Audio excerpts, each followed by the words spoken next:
Yeah, that's the only way. I don't know if you want that. You have a little problem. Right. Okay. Vamos a cumplir, vamos a cumplir. Vamos a cumplir, vamos a cumplir. No, no, trabajo, no, todo.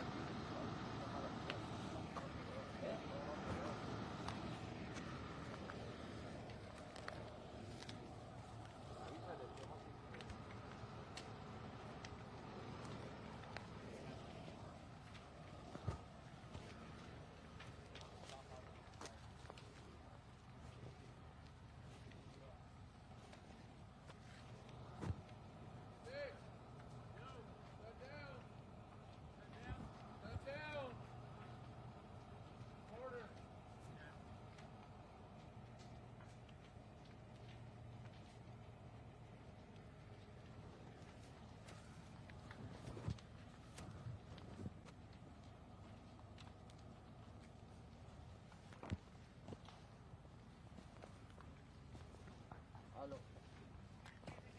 Hola. Sí, sí, levantamos un poco.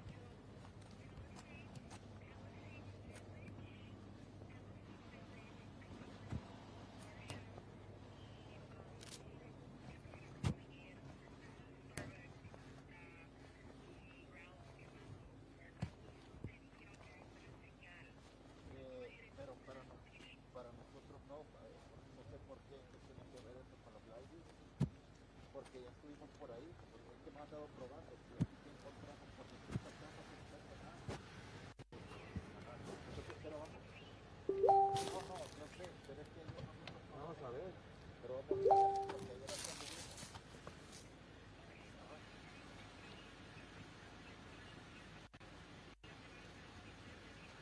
Ahorita vamos a regresar a otro punto y ya vamos a probar también. Ajá, ok. Yo le dije, diga.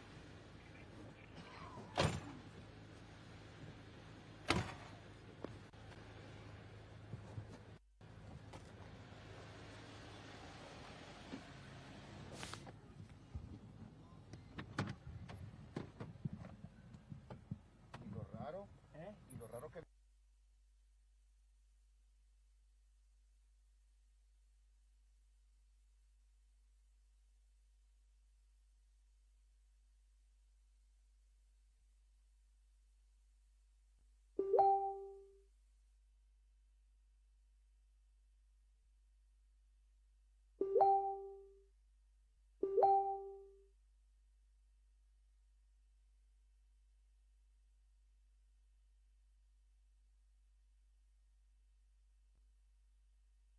bring it back, so.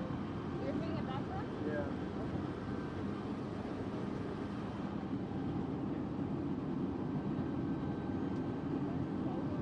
So I don't know how the internet is here, so that's why I'm just reading it. What did he say? The Ryan guy. So what? The Ryan guy texted us. Oh, copy.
Local people came on bikes, horrified at what they found. It's hard to process.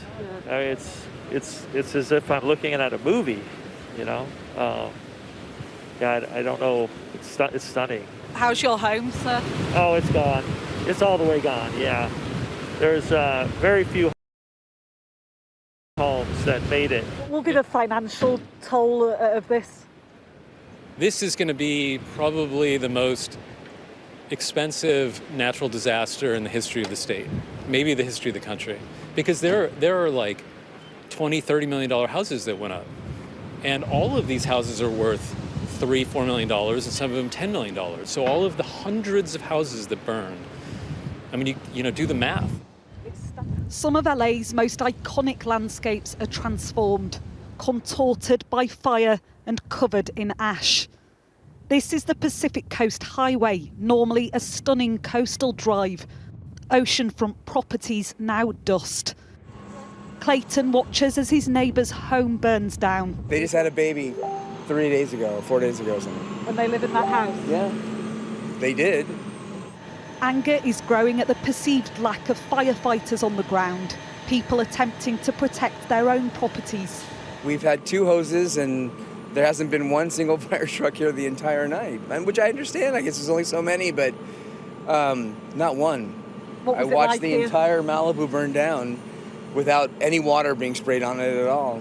A firefighter tells me they struggled to get enough water from these fire hydrants overnight.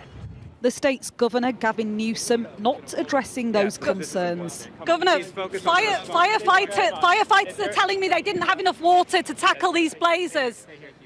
Were you ill-prepared, Governor, for a blaze of this size? With fires still smouldering and winds still whipping, officials warn that the danger is still present. Martha Kellner, Sky News, Pacific Palisades. It's not just in Pacific Palisades where houses and businesses have been destroyed. David Blevins reports now from Altadena. There's no respite for the residents of Altadena. Fire department resources are stretched to the limit here, and residents' attempts to save their property appear futile. It would be difficult to find the right words to describe the sense of desperation that there is right now, but I don't really need the words because the pictures speak for themselves.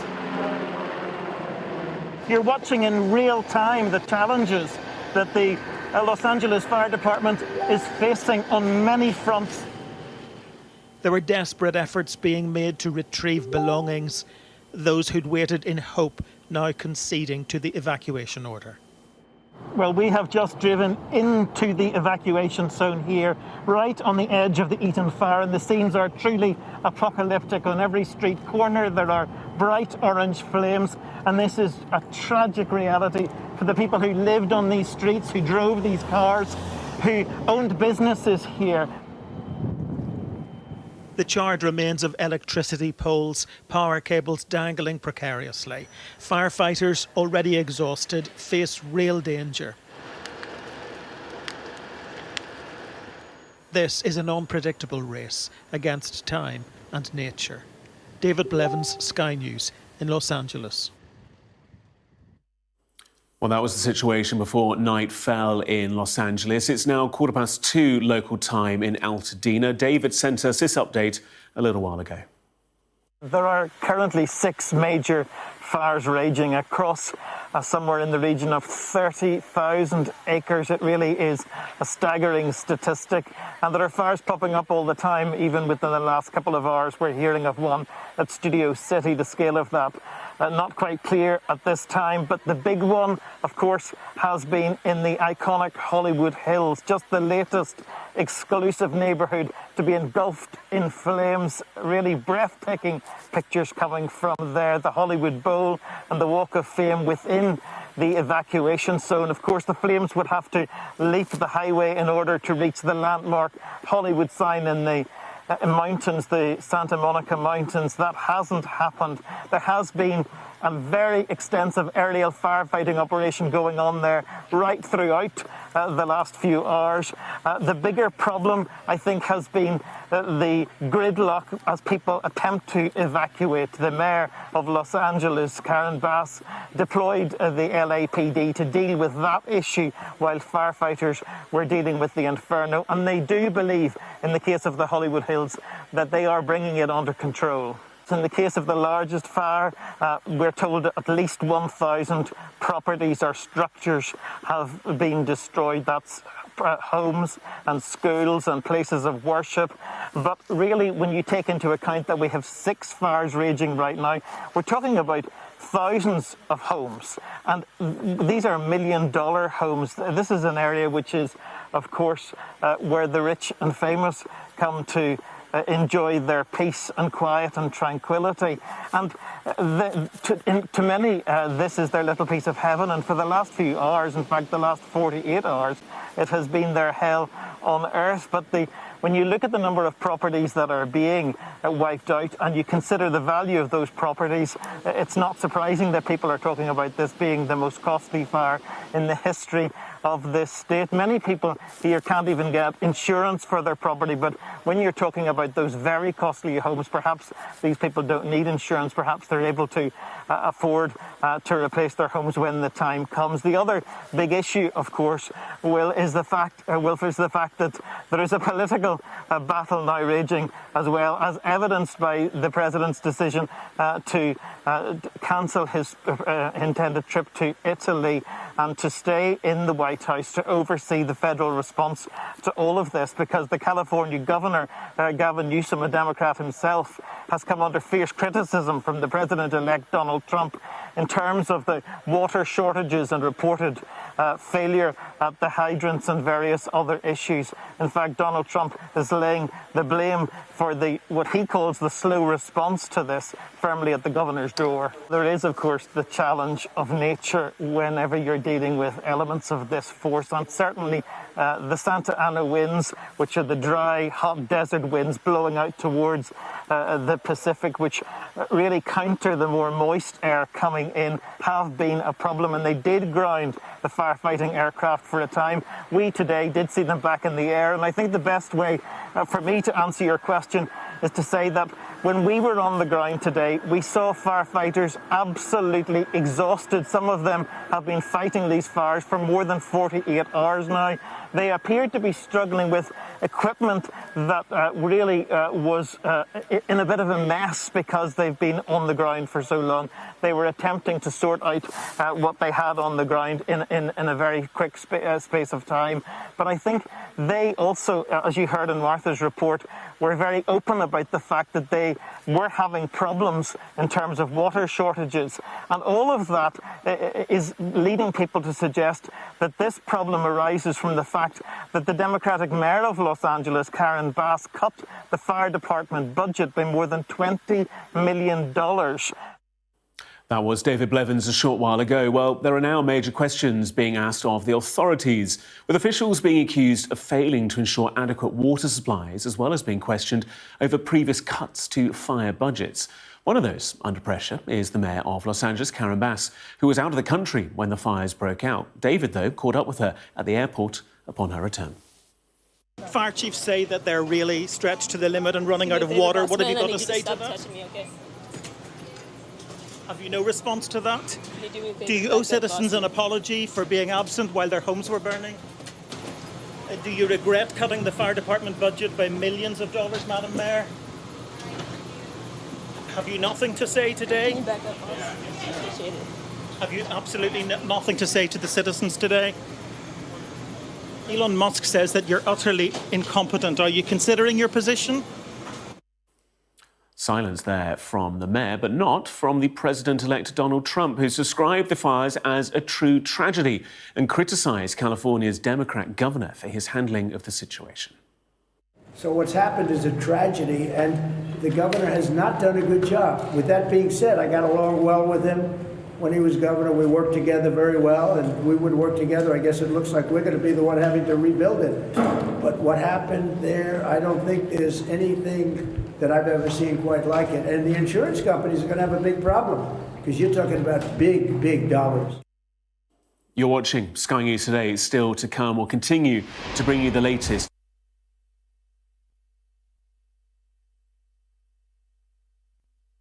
Former Vice Mayor of Alcata in California. Plus,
Aquí estoy bien. Aquí no me movió de aquí.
Ana Grecia, continuamos por tercer día con esta cobertura y precisamente